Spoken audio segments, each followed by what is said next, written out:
Hola, Oltubers. Hoy vengo a hablar de un tema complicado. Complicado por lo amplio, por lo inabarcable, por lo difícil que es concretar algunas cosas, porque he estado leyendo este libro de Elvira Lindo, A Corazón Abierto, y me ha sugerido la posibilidad de hablar de películas y de libros relacionados con los padres y los hijos, padres e hijos.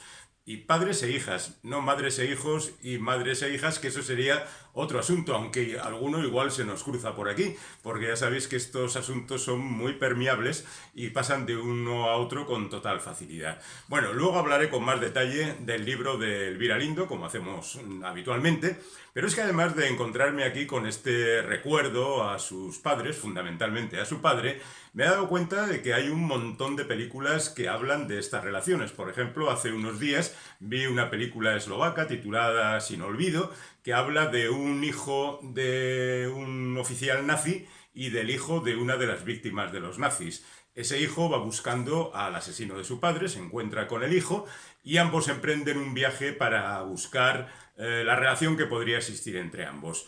Lo cierto es que no es una gran película, pero resulta interesante ver cómo los hijos a veces se convierten en la consecuencia de sus padres y a veces incluso tienen que pagar sus pecados. Bueno, al margen de eso, en el Festival de Cine de San Sebastián me he encontrado también con un montón de películas que hablan de las relaciones de padres y hijos. Sin ir más lejos, la película que ha traído Viggo Mortensen para que le entreguen el premio Donostia, su primera película como director. Se titula Falling y en ella nos encontramos con Viggo interpelando a su padre, interpretado por Lance Henriksen, que es un supremacista blanco, un racista, un homófobo, un tipo bastante despreciable, pero que se encuentra en la última fase de su vida. Su cabeza también va perdiéndose y sin embargo esos tics no los pierde. Cuando descubre que su hijo es homosexual y que además su pareja es oriental, pues ya tiene motivo para montar un escándalo. La película ha sido bien recibida, a pesar de que la crítica tampoco la considera ninguna obra maestra.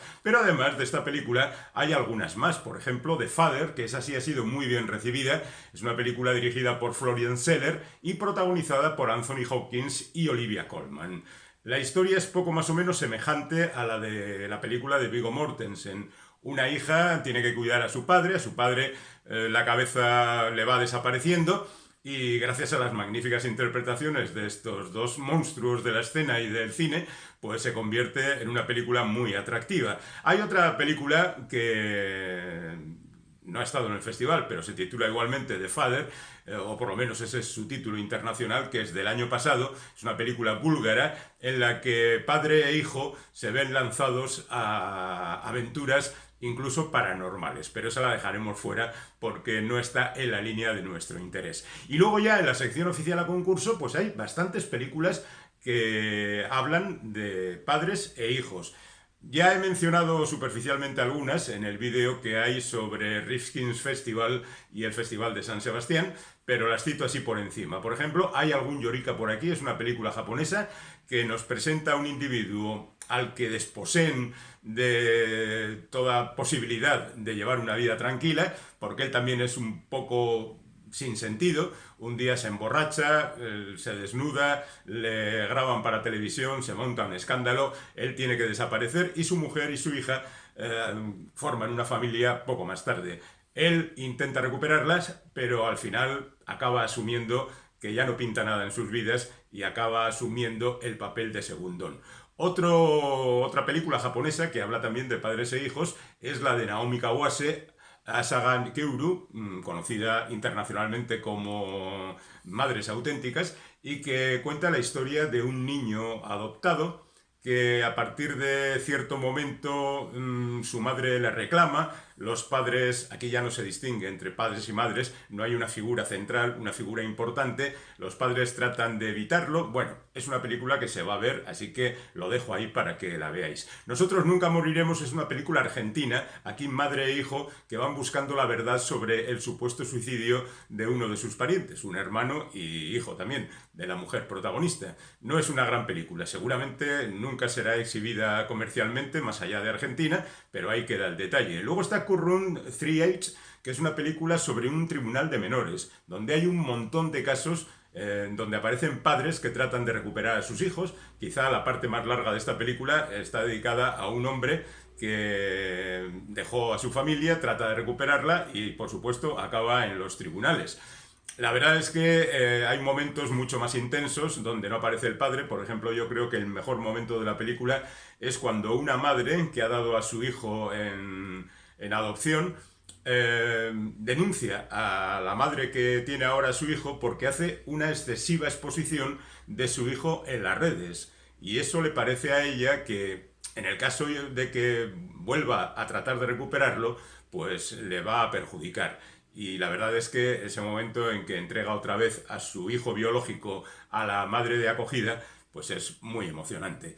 Y terminamos esto diciendo que El olvido que seremos es la película de Fernando Trueba que ha cerrado el festival en la gala de clausura y que se verá por los cines tranquilamente. Está basada en la novela de Héctor Abad Faciolince, que cuenta la historia de su padre, alguien que peleó duro por establecer un sistema sanitario en su país y la relación, por supuesto, con su hijo.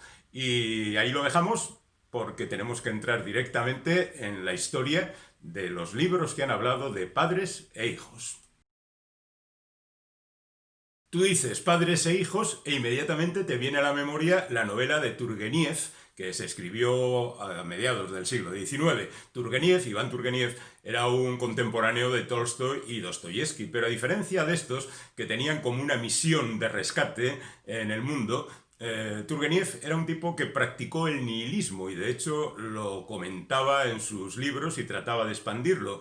El nihilismo, como el cinismo, ha ido derivando a un término un tanto ofensivo, mientras que originalmente son corrientes filosóficas que tienen su interés histórico y también, por su parte, tienen unos componentes muy interesantes dentro de su, llamémosla, doctrina.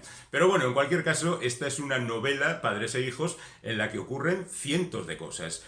Es la historia de dos jóvenes, no muy diferentes, sí en carácter, pero no en origen y posibilidades económicas, que van a casa de uno de ellos. Y allí conocen al padre. Y el padre es un tipo peculiar, que tiene una relación curiosa también con un militar que en determinado momento se convierte en la contrapartida del amigo del hijo del dueño de la casa. Bueno, no nos liemos, porque la verdad es que en la novela aparecen multitud de personajes. El hecho cierto es que estos dos personajes, estos dos jóvenes, van recorriendo el mundo. Conocen, por ejemplo, a una feminista en el año 1860, una auténtica avanzada.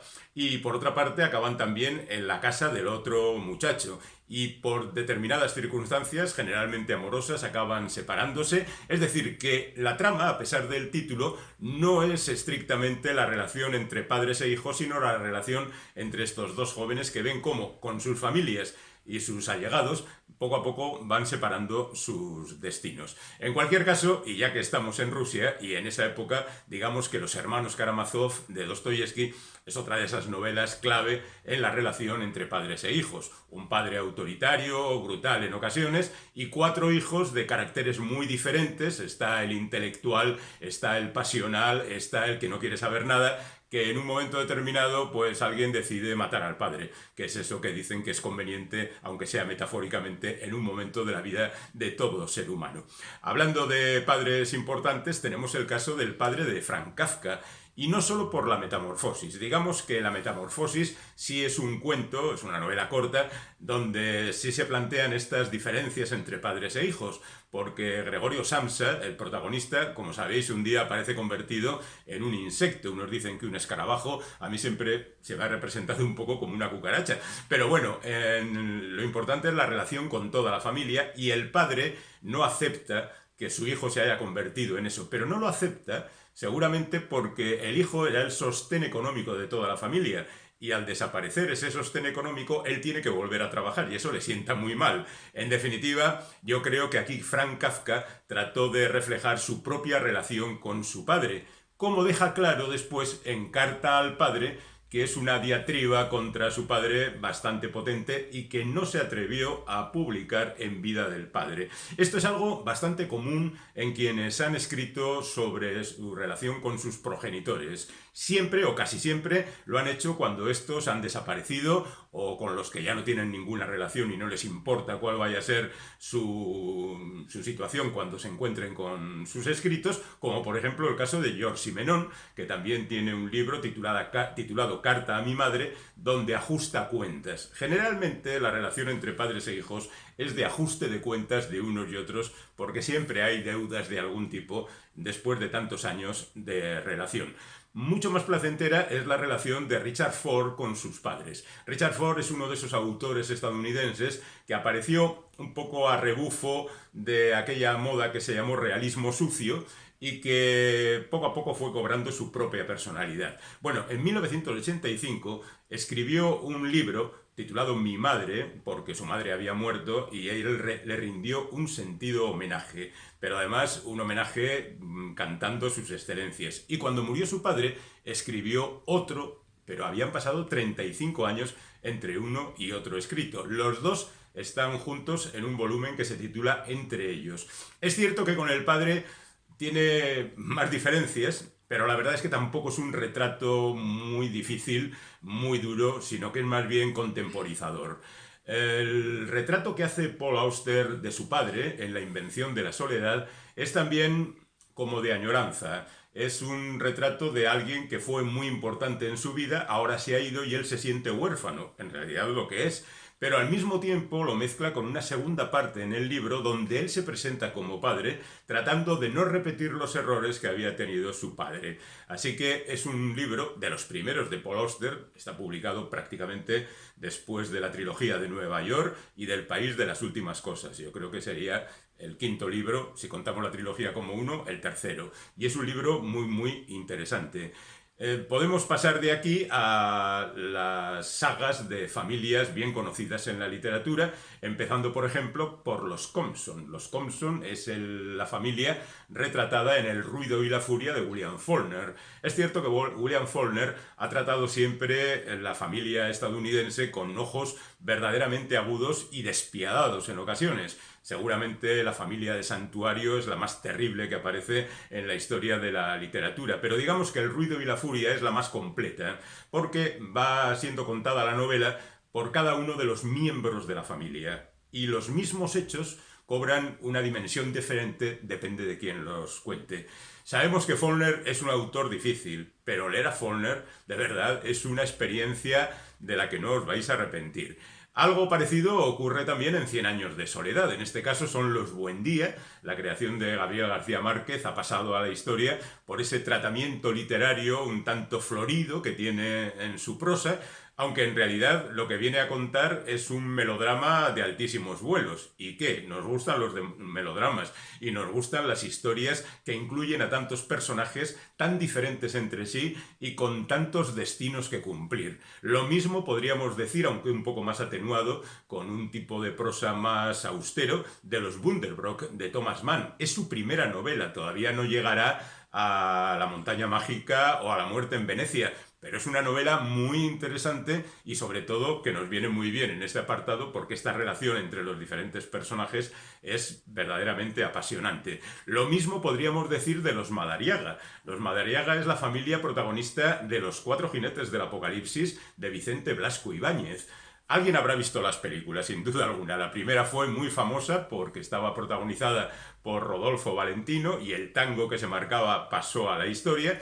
Y la segunda, dirigida por Vincente Minelli, pues ya pasó más desapercibida, pero bueno, también es una película interesante. La novela está ambientada en la Primera Guerra Mundial y parte de los Madariaga, que es una familia que vive en Argentina, pero cada una de sus hijas se ha casado con un personaje diferente. Primero, una con un francés y otra con un alemán. Cuando llega la guerra, evidentemente las dos ramas de la familia se enfrentarán y, por supuesto, la tragedia está servida. Y así los cuatro jinetes del Apocalipsis recorrerán el mundo. La segunda película, de la de Minelli, está ambientada en la Segunda Guerra Mundial, poniéndola un poco al día. Y ya para terminar este repaso a las familias históricas de la literatura, hablemos de los Levi, de Natalia Ginzburg, que están reflejados en la novela Léxico familiar.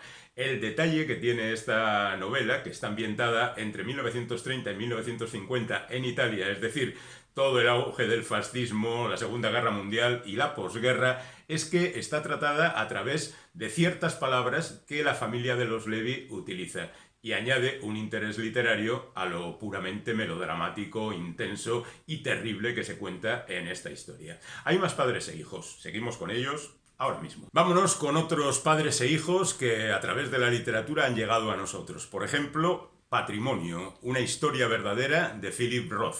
Hace bien Philip Roth al ponerlo de una historia verdadera, porque en realidad también gran parte de su literatura habla justamente de los padres y los hijos y las relaciones familiares. Pero en esta ocasión, en Patrimonio, ajusta cuentas con su padre. Lo hace, como la mayor parte de los que aquí hemos mencionado, de forma a veces cruel, porque su padre no se portó bien con él, o por lo menos eso es lo que cree Philip Roth.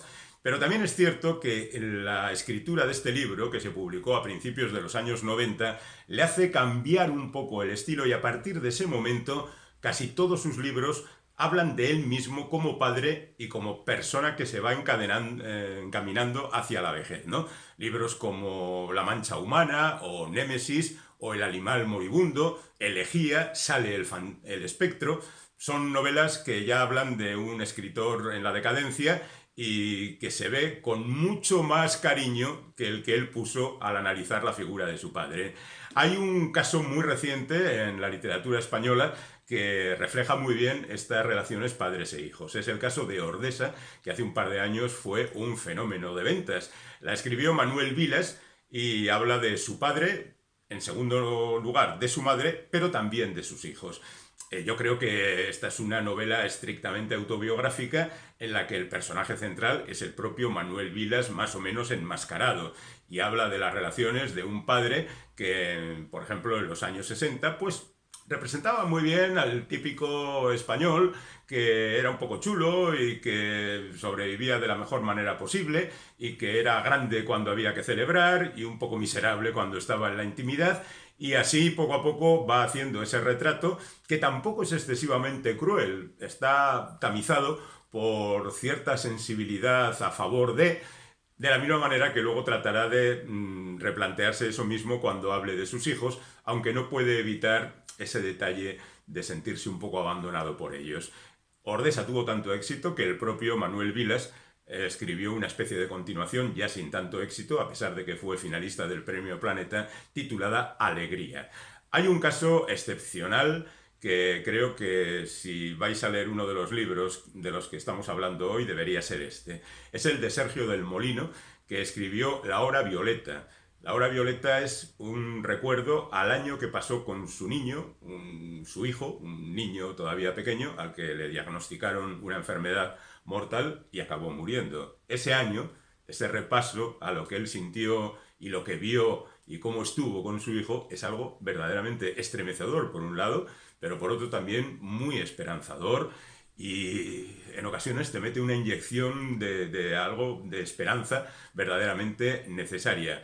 Es curioso porque el propio Sergio del Molino recuerda que Mortal y Rosa, de Francisco Umbral, es una novela que habla de lo mismo. Lo digo porque incluso utiliza como epígrafe una de las frases de esta novela. Y luego, en este apartado, podríamos recordar también el caso de Isabel Allende, que escribió la historia de su relación con su hija Paula, que murió cuando era una joven. Hay, por cierto, otra novela titulada La Hora Violeta, esta de Montserrat Roig, que habla también de las relaciones familiares, pero centradas fundamentalmente en su madre, la relación de dos mujeres, justo cuando su madre va a morir y sin que ella lo sepa, poco tiempo antes de que vaya a morir la propia Montserrat Roig.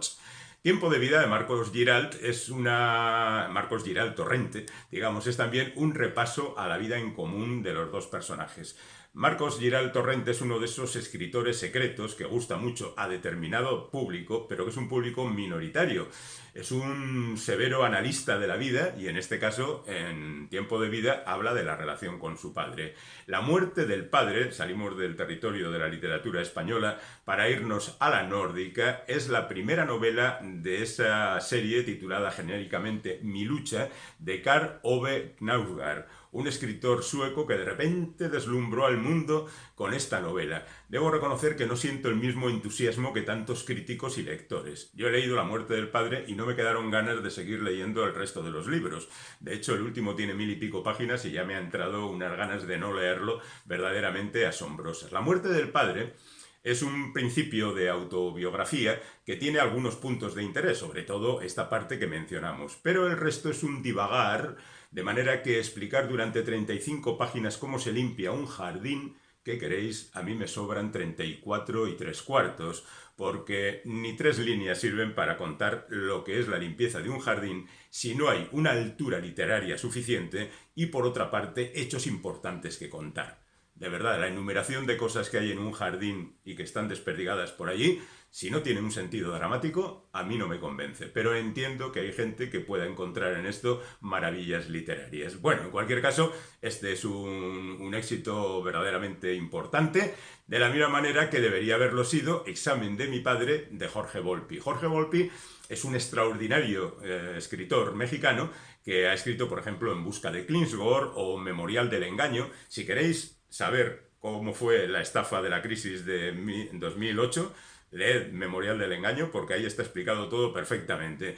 Es un análisis, este Examen de mi padre, como siempre hace Volpi, también de la situación de México, y la verdad es que la suma de una cosa y otra es estupenda. Reconozco que solo hay un libro de Volpi que no me ha gustado, y creo que se titula Una historia criminal. Ya he olvidado casi hasta el título, pero me parece un fantástico escritor que en esta ocasión aborda la figura del padre a través de 10 ensayos, uno por cada mes en que lo estuvo escribiendo.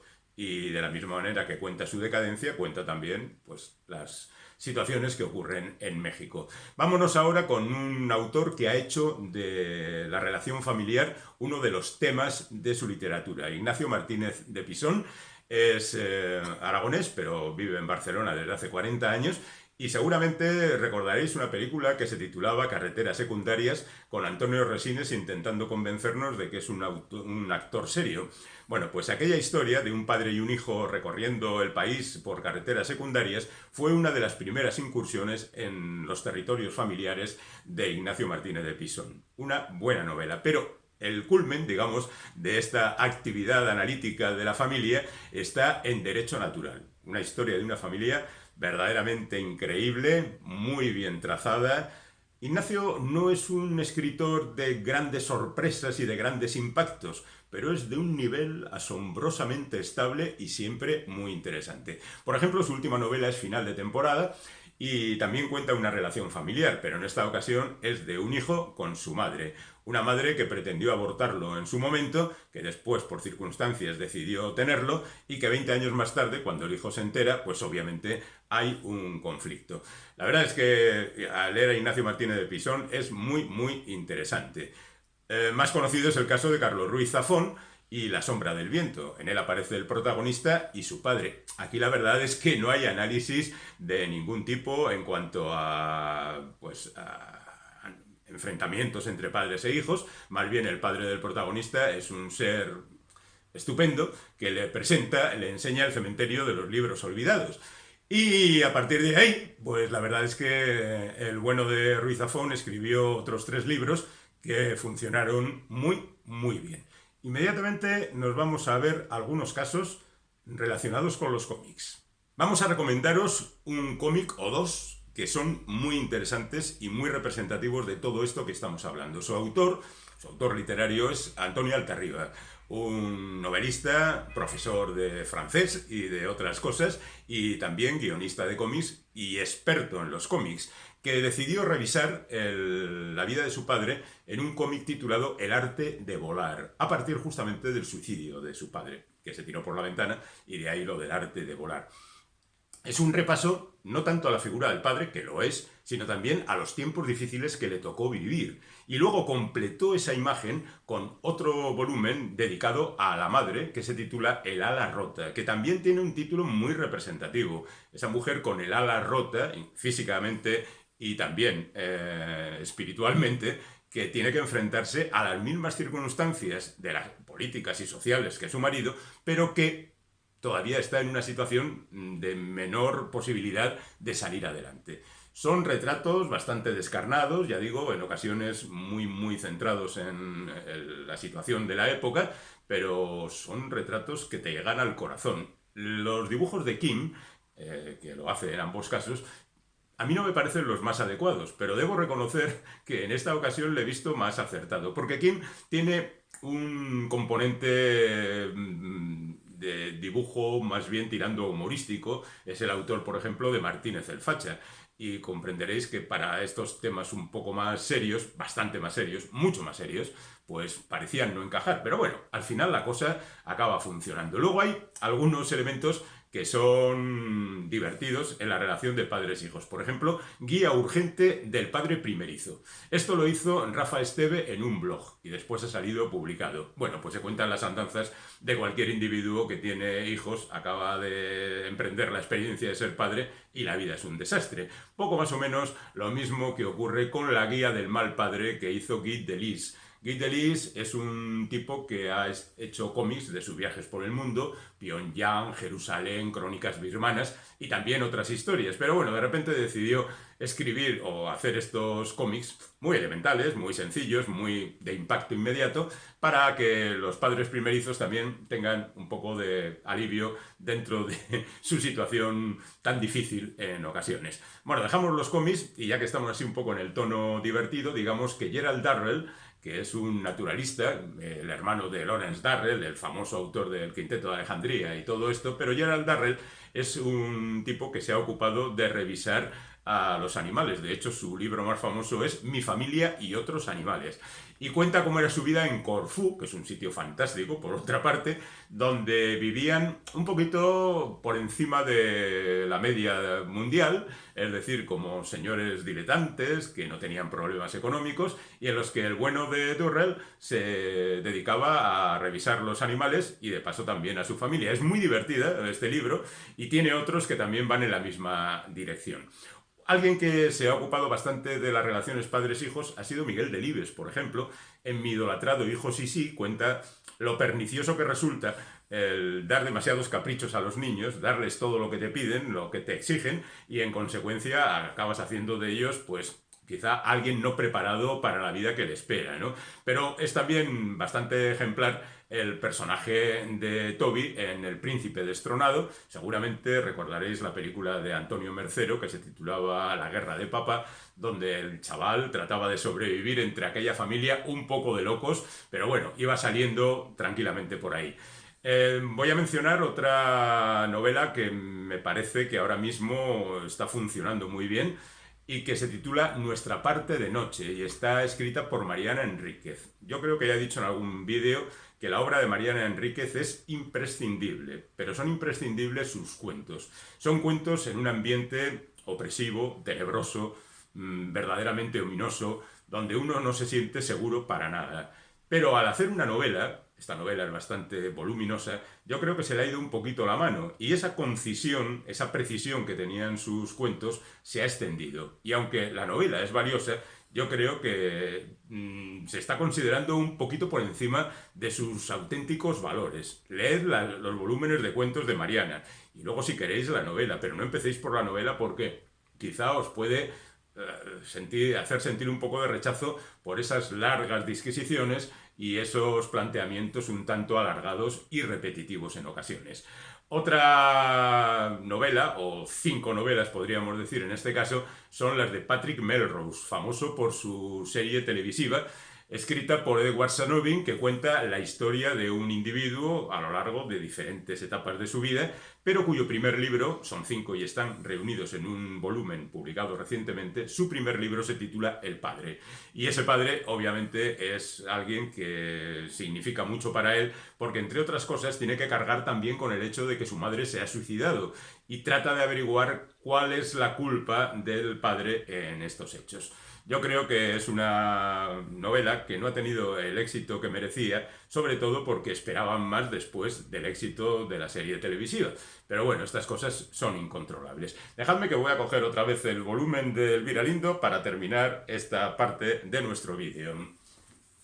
Bueno, pues aquí está. Este es A Corazón Abierto. Ella es Elvira Lindo, supongo que la conocéis suficientemente. Es una autora de guiones radiofónicos, de guiones cinematográficos, de novelas, de ensayos, de artículos, de columnas. Yo creo que escribe absolutamente de todo. Es la esposa de Antonio Muñoz Molina, y lo digo porque él también aparece en este libro.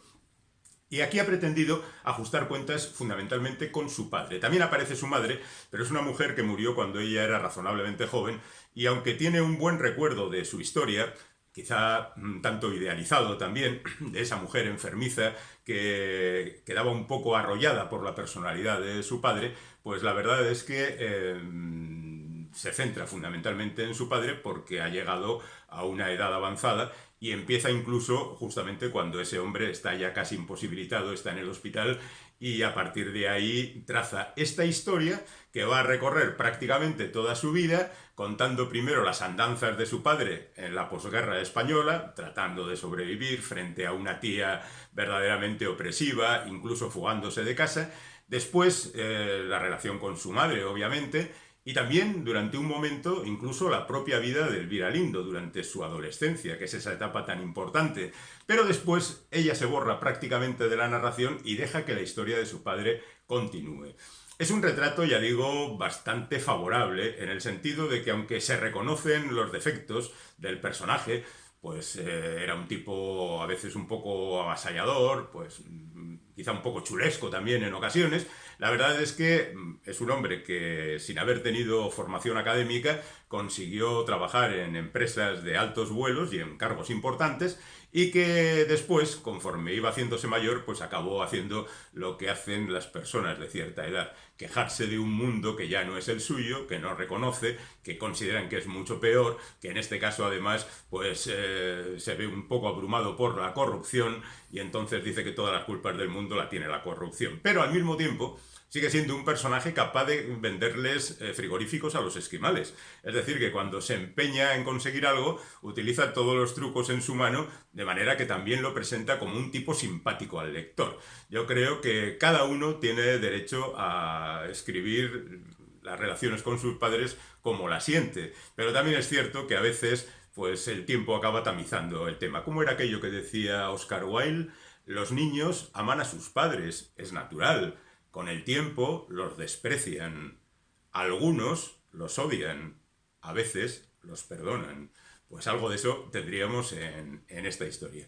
Y lo vamos a dejar aquí porque se nos ha ido el tiempo, pero todavía nos quedan todas las películas que hablan de padres e hijos. Tendremos que hacer otro vídeo con todo esto. Entiendo que alguien, por ejemplo, eche en falta aquí La carretera.